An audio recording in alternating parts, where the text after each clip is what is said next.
이동우 보도국 선임 기자와 함께 좀 더 자세한 얘기 나눠보도록 하겠습니다. 안녕하십니까? 네, 안녕하십니까? 자, 오늘 그 박근혜 대통령과 새누리당 지도부의 면담 갑작스럽게 이루어진 거죠? 그렇습니다. 원래 당초 오늘 오후 2시에 새누리당 의원총회가 있을 예정인데요. 예.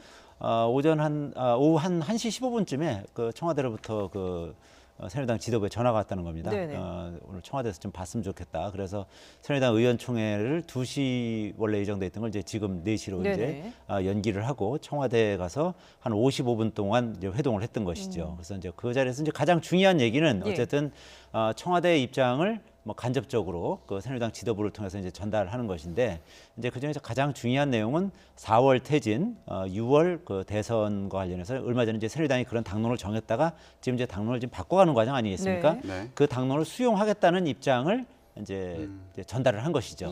그렇지만 뭐 아시다시피 이미 새누리당은 지금 이제 지난 주말 232만의 그 촛불 집회를 보고서는 화들짝 놀라서 비박계들도 결국 탄핵 표결에 참석해서 찬성표를 던지는 것이 오히려 국민 뜻에 부합하겠다. 뭐 이런 식으로 이제 생각을 바꿔서 결국 그 자유투표를 하는 것이 낫지 않겠느냐 이렇게 입장을 바꿨지 않습니까? 이제 그런 상황에서 이제 대통령이 마지막으로 뭐 하여튼 본인의 뜻은 이러하다는 점을 새누리당 지도부를 통해서 이제 간접적으로 이제 표시한 거고요. 원래는 이제 4차 담화를 하지 않겠느냐 뭐 그런 그 예측도 많았습니다만 뭐 전반적으로 지금 워낙 그 민심이 상당히 이제 들끓는 상황에서 4차 담화를 하는 것이 뭐 부질없는 짓이 될 가능성이 높기 때문에 오히려 국민 정서를 자극하는 뭐 그런 측면도 있지 않습니까? 뭐 대통령이 뭐 뚜렷이 뭐 당장 즉각 퇴진을 발표하지 않는 한 어떤 뭐 성명을 발표하더라도 지금 설득력을 얻기가 어렵기 때문에 이런 식으로 이제 당 지도부를 통해서 간접적으로 대통령의 의사를 표시한 것으로 봐야죠. 네. 저는 명확히 이해되지 않는 부분이 있습니다. 지금 4월 퇴진, 6월 대선을 수용하겠다 이렇게 얘기를 하면서 동시에 탄핵 절차가 가결되면 헌재 판결을 지켜보겠다, 할 수 있는 건 다 하겠다 이렇게 얘기를 했습니다.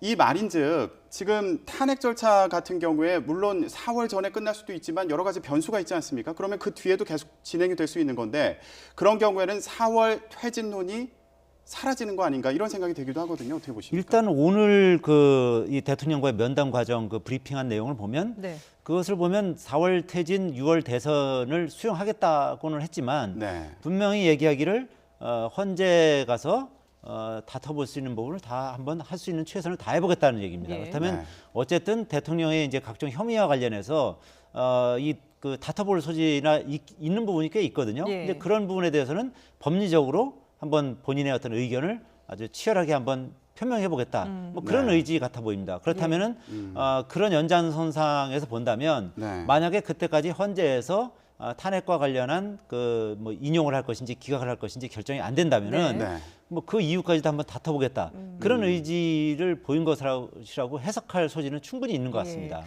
그 관련해서 물론 명확히 자 헌재의 어떤 결정과 관련 없이 뭐 4월에 퇴진하는 것이다 이렇게 뭐 명확하게 얘기한 게 아니기 때문에 그럼 거기는 어쨌든 해석의 소지는 있는 것입니다. 그러나 어쨌든 오늘 그 브리핑한 내용을 봐서는 이제 제가 말씀드린 것처럼 일단 그 이유까지도 헌재에서 계속 이 부분 가지고 논의가 진행이 된다면 일단 그 이유까지도 뭐 퇴진하지 않고 계속 그 법률 논쟁을 벌여보겠다. 뭐 그렇게 해석이 되는 것이 더 그렇게 해석하는 것이 더 맞을 것 같습니다.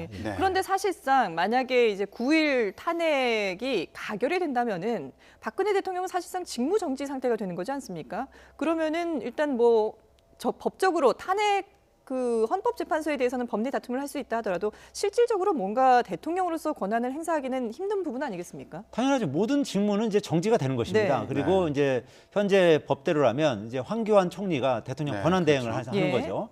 물론 대통령 권한 대행을 하면서도 최소한의 어떤 그 뭐 인사권이라든지 뭐 국군 통수권이라든지 이런 부분은 다 가지고 있는 겁니다. 어쨌든 대통령 권한을 다 대행을 하는 것이기 때문에 그러나 이제 예전에 2004년에 노무현 전 대통령 그 탄핵 때를 보면 그 당시에 고건 총리가 그야말로 로우키 전략을 갔습니다. 아주 뭐 청와대 들어가는 것도 딱 한 번 뭐 외교 관련 행사를 할 때만 들어갔었고 아예 모든 업무를 다 총리실에서 했거든요. 그리고 뭐 인사권이라든 이런 부분도 거의 뭐 아주 필요한 거 아니면은 행사하지 않았습니다. 아마 황교안 총리도 만약에 대통령 권한 이번에 탄핵이 가결돼서 대통령 권한 대행을 역할을 한다면 아마 그렇게 갈 수밖에 없을 것이고 그런 과정에서도 아마 야당이나 이제 국민들 그 촛불 집회에서는 황교안 총리 사퇴도 아마 요구하는 네. 그런 그 목소리도 상당히 높을 가능성이 있습니다. 예. 네. 알겠습니다. 네, 지금까지 보도국 이동우 선임 기자와 함께 얘기 나눠봤습니다. 잘 들었습니다.